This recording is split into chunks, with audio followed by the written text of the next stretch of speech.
这张成名章是1988、87、88、89、90，这几档吼是显学啦，成名章学。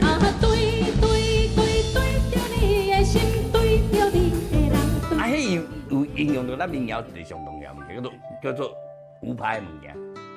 不是正常唱片公司做音乐的形式之外，他连他的脑筋、他的音乐结构都是不是正常的音乐结构。那个不是我们一般制式的那种4×4的那种音乐，这样，那它是诗，像诗一样。